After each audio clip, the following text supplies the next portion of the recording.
Olá, vamos discutir hoje mais uma parte do livro A Miséria da Filosofia, de Karl Marx.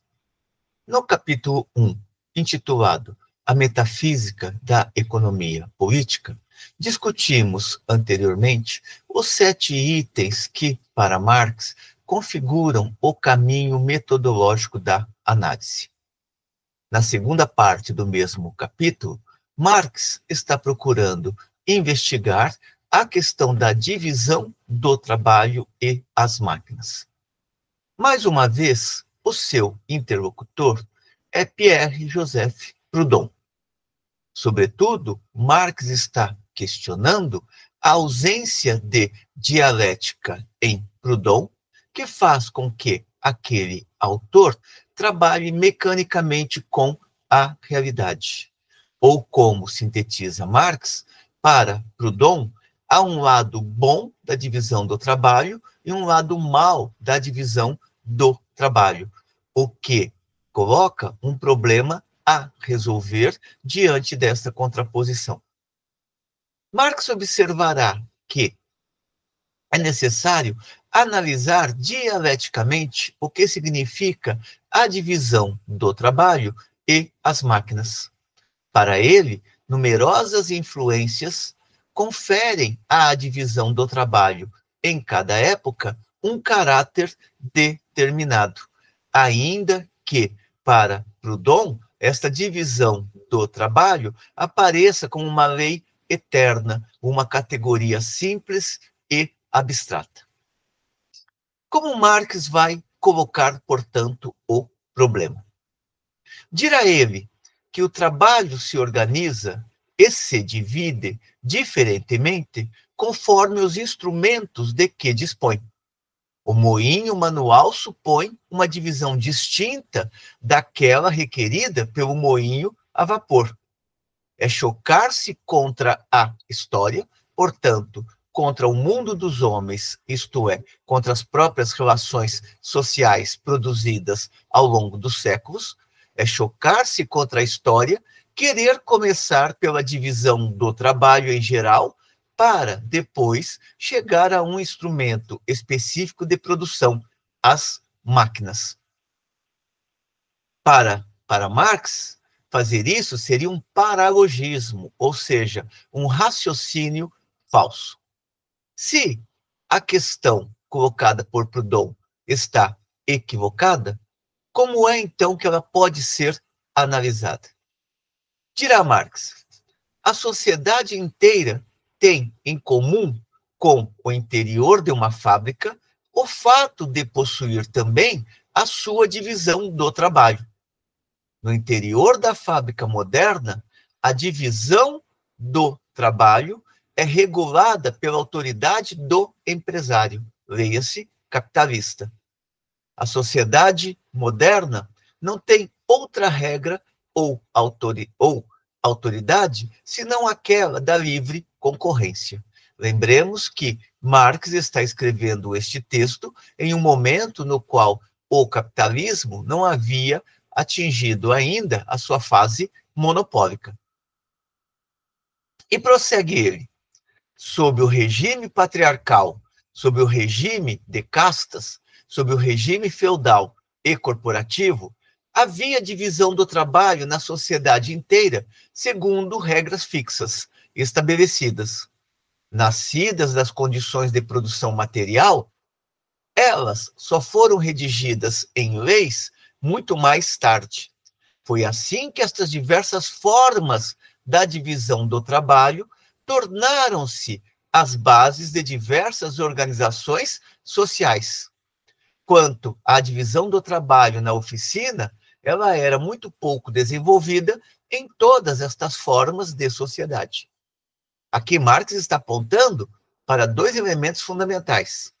É somente a partir de um determinado estágio de desenvolvimento da vida social que aquelas práticas cotidianas, elas são codificadas dentro de uma lei, dentro de um arcabouço jurídico. Segundo, as formas que precederam a sociedade capitalista continham divisão do trabalho, No entanto, esta divisão do trabalho era ainda bastante rudimentar. Não havia atingido a complexidade que é a divisão do trabalho no interior da grande indústria. Diante disso, prossegue Marx, convém observar o que é a fábrica, na qual as ocupações estão separadas, onde a tarefa de cada trabalhador se reduz a uma operação muito simples e onde a autoridade, o capital, reúne e dirige os trabalhos. E aqui Marx já começa a apontar para a questão da desqualificação do trabalho. Com a grande indústria, o trabalho se torna monótono, repetitivo e cansativo. Potencializa-se o trabalho estranhado. Aquela discussão que Marx faz no item do Manuscritos Econômicos e Filosóficos, o trabalho estranhado, em algumas traduções, o trabalho alienado. Observemos também que aqui Marx já começa a lançar os elementos que posteriormente integrarão o Capital no capítulo 11, que é o capítulo da cooperação, e no capítulo 13, que é o capítulo da maquinaria e da grande indústria. Portanto, na fábrica, as ocupações estão separadas e a tarefa de cada trabalhador se reduz a uma operação muito simples. E a autoridade que prevalece na fábrica é a autoridade do capital, que reúne e dirige os trabalhos. Portanto, o trabalho ele deixa de ser autodeterminado para ser heterodeterminado, determinado por um outro que não o próprio trabalhador.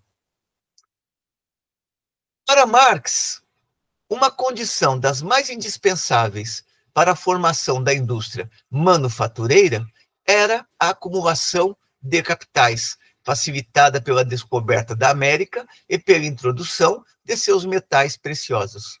Lembremos que a primeira grande fase do desenvolvimento do capitalismo, para além das grandes navegações, vai ser a manufatura, aquela onde ainda não prevalece a subordinação real do trabalho ao capital, mas tão somente a subordinação formal do trabalho ao capital. É com a grande indústria, portanto, com o advento da maquinaria, que a subordinação do trabalhador passará a ser real, uma vez que aquela habilidade do trabalhador é transferida cada vez mais para a máquina. Uma condição das mais indispensáveis para a formação da indústria manufatureira era a acumulação de capitais, facilitada pela descoberta da América e pela introdução de seus metais preciosos. É um ponto que Marx também levantará no Manifesto Comunista, na parte 1. O aumento dos meios de troca teve por consequência, de um lado, a depreciação dos salários e das rendas fundiárias, e de outro, o crescimento dos lucros industriais, enquanto a classe dos proprietários e a classe dos capitalistas, a burguesia, crescia, tanto mais o trabalho se subordinava ao capital. No entanto, observará Marx, outras circunstâncias também concorreram para o desenvolvimento da sociedade burguesa, lê-se a sociedade capitalista. Contribuíram para isto, para o desenvolvimento da indústria manufatureira, o acréscimo de mercadorias postas em circulação desde que o comércio penetra nas Índias Orientais, o próprio regime colonial e o desenvolvimento do comércio marítimo. Um outro ponto destacado por Marx é o de que houve a liberação de numerosos séquitos dos senhores feudais, cujos membros subalternos se tornaram vagabundos antes de entrar nas fábricas. A criação da fábrica foi precedida, nos séculos XV e XVI, por uma vagabundagem quase universal. Camponeses expulsos continuamente dos campos pela sua transformação em pastagens e pelos progressos agrícolas que requeriam menos braços para a cultura das terras. Aqui é importante observar que Marx está colocando elementos que integrarão o capítulo 24 do Capital, capítulo 21 em algumas edições, mas o capítulo 24 do Capital, denominado da chamada acumulação primitiva. Ali Marx fará uma extensa análise de como o campesinato foi sendo expulso das suas terras, de tal modo a transformar-se ou a fornecer para o capital aquela força de trabalho formalmente livre que poderia ser explorada para realizar a própria acumulação capitalista. Portanto, fica aqui a recomendação da leitura do capítulo da chamada acumulação primitiva. A ampliação do mercado, a acumulação de capitais, as modificações verificadas na posição social das classes, uma multidão de pessoas privadas das suas fontes de renda, eis as várias condições históricas para a formação da manufatura. Portanto, é impossível a formatação definitiva do capitalismo, seja na sua forma de manufatura ou da grande indústria, sem a presença do trabalhador livre, formalmente livre. Aquele trabalhador que não teria outra coisa para vender senão a sua própria força de trabalho. Portanto, tornar-se assalariado. Não foram, observará Marx, negociações amistosas entre iguais que reuniram os homens na fábrica. A manufatura não nasceu no seio das antigas corporações. Foi o comerciante quem se tornou o chefe da oficina moderna, não o antigo mestre das corporações. E aqui Marx destaca mais um ponto que estará presente no capítulo da chamada acumulação primitiva, que é o caráter violento do processo que marca a transição da sociedade feudal para a sociedade burguesa. Daí ele afirmar que houve uma luta encarniçada entre a manufatura e os ofícios artesãos. Portanto, as corporações de ofício foram se dissolvendo em um processo tão violento quanto aquele também que caracterizou a expulsão do campesinato das suas terras. A acumulação e a concentração de instrumentos e de trabalhadores precedeu o desenvolvimento da divisão do trabalho no interior da oficina. Uma manufatura consistia muito mais na reunião de vários trabalhadores e ofícios num único local, numa instalação às ordens de um capital, do que na fragmentação dos trabalhos e na adaptação de um operário especial a uma tarefa bem simples. E aqui Marx está apontando para uma discussão que ele desenvolverá de uma maneira mais pormenorizada no capítulo 11 do Capital, que é o capítulo da cooperação. E quando falamos aqui desses capítulos do Capital, estamos nos referindo ao volume 1, pelo menos na edição brasileira, publicada pela Boitempo Editorial. A utilidade de uma oficina consistia menos na divisão do trabalho do que no fato de se executar o trabalho em uma escala maior, reduzindo seus custos inúteis. O desenvolvimento da divisão do trabalho supõe a reunião dos trabalhadores em uma oficina. Reunidos, os homens e os instrumentos, a divisão do trabalho, tal como existia sob a forma das corporações de ofício da Idade Média, reproduzia-se e se refletia no interior das oficinas. Para Proudhon, a divisão do trabalho, no entanto, precede a fábrica, que é uma condição de sua existência. Na verdade, a fábrica é a condição de existência da divisão do trabalho. E Proudhon inverte esta relação. Feito isso, Marx começa a analisar o que é o sistema de maquinaria. E aqui ele já antecipa uma discussão que fará no capítulo 13 do volume 1 do Capital, que é o capítulo da maquinaria e grande indústria. O que é a máquina? Marx responde: a máquina é uma reunião de instrumentos de trabalho e nunca uma combinação de trabalhos para o próprio operário. Quando, pela divisão do trabalho, cada operação particular é reduzida ao emprego de um instrumento simples, a reunião de todos estes instrumentos acionados por um único motor, constitui uma máquina.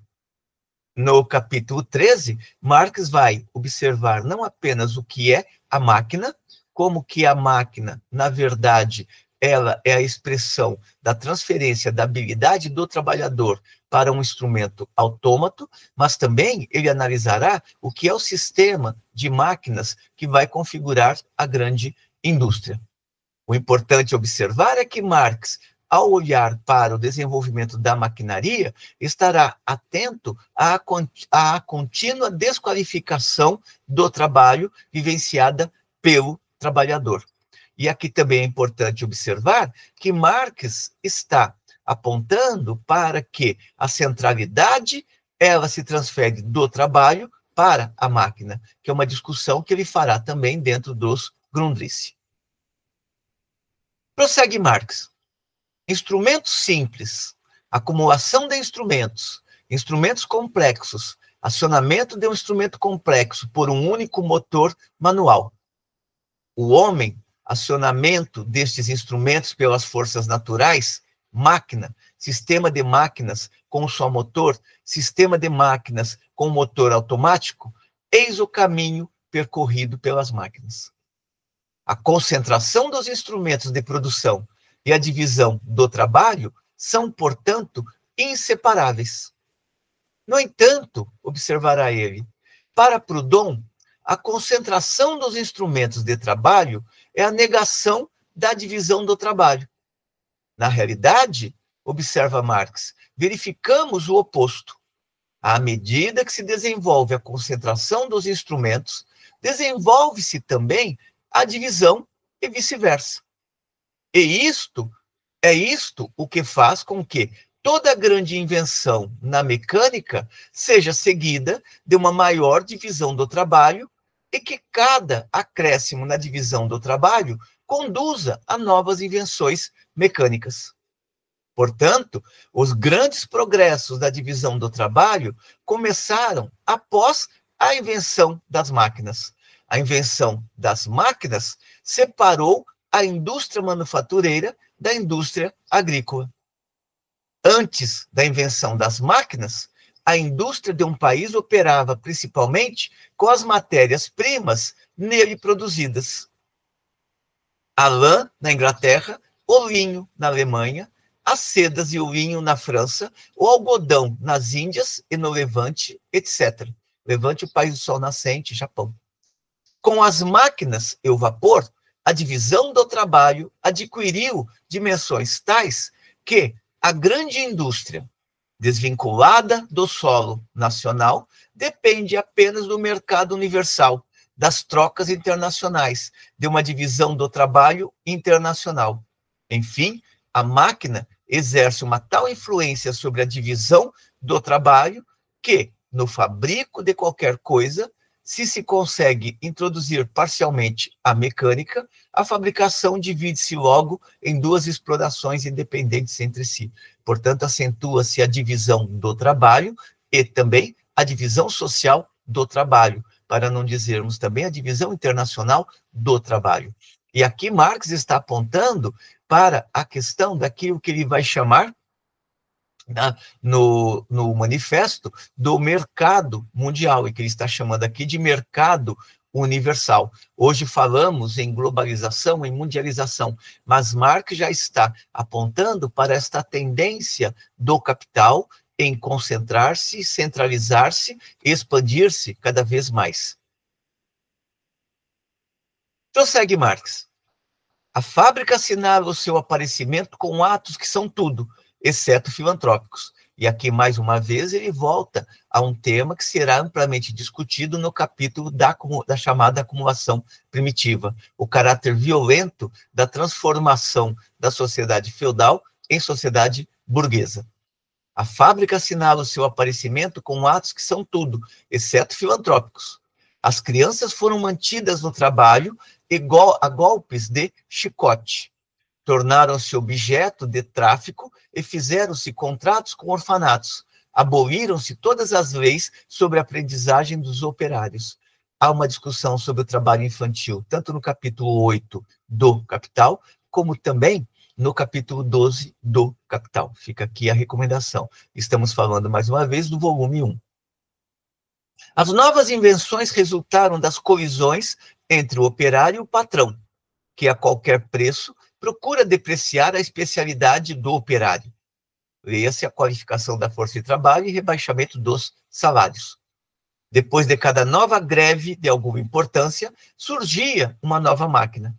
O operário via tão pouco no emprego de máquinas, uma espécie de reabilitação, de restauração, que resistiu ao nascente império do automatismo. E aqui ele está fazendo referência às práticas ludistas que quebravam a máquina, acreditando que com a quebra de máquinas, os empregos seriam restituídos. Acontecia exatamente o oposto. As máquinas eram destruídas e o capital acabava introduzindo máquinas mais modernas que dispensavam mais força de trabalho. Portanto, com a introdução das máquinas, a divisão do trabalho no interior da sociedade cresceu. A tarefa do operário no interior da oficina foi simplificada. O capital foi concentrado. O homem foi dividido ainda mais. No sistema que decompõe um procedimento pela redução a seus princípios constitutivos, prossegue Marx, e que submete todas as suas partes à operação de uma máquina automática, é possível confiar estas partes elementares a uma pessoa dotada de capacidades comuns, depois de passar por uma breve prova, ou seja, um breve treinamento. Transferi-la de uma máquina a outra tornou-se cada vez mais possível. Estas transformações opõem-se à velha rotina que divide o trabalho. Aqui Marx está apontando para a desqualificação crescente da força de trabalho à medida em que a máquina é introduzida no processo de trabalho. Lembremos que Marx aponta que para o processo de trabalho é necessário os meios de trabalho, os instrumentos de trabalho e a força de trabalho. Neste ponto, Marx resgata um documento produzido pelas próprias hostes burguesas. Documento esse que diz o seguinte: o objetivo constante e a tendência de todo o aperfeiçoamento no mecanismo são os de prescindir inteiramente do trabalho do homem ou de reduzir-lhe o preço. Posteriormente, Marx estará falando de valor da força de trabalho, não de preço, substituindo a atividade do operário adulto pela de mulheres e crianças ou as tarefas de hábeis artesãos pelas de operários sem destreza. E aqui a desqualificação contínua do trabalho. O que caracteriza a divisão do trabalho no interior da sociedade moderna é o fato de ela engendrar as especialidades, as especializações e, com elas, o idiotismo do ofício, uma vez que o trabalho se torna tão simples que a reflexão para realizar uma determinada tarefa passa a ser uma reflexão bastante mínima ou reduzida. E conclui Marx, neste item: o que caracteriza a divisão do trabalho na fábrica é o fato de o trabalho perder aí todo o caráter de especialidade. Portanto, deixa de ser trabalho qualificado, como era o trabalho do artesão. Mas, a partir do momento em que cessa todo o desenvolvimento especial, portanto, toda a formação especializada, a necessidade de universalidade, a tendência a um desenvolvimento integral do indivíduo começa a se fazer sentir. A fábrica liquida as especializações e o idiotismo do ofício. Portanto, Marx está colocando aqui a necessidade de se retomar o controle social da vida coletiva, inclusive estabelecer relações sociais nas quais o trabalho volte a ser trabalho criativo e a fruição da vida seja realizada no tempo livre.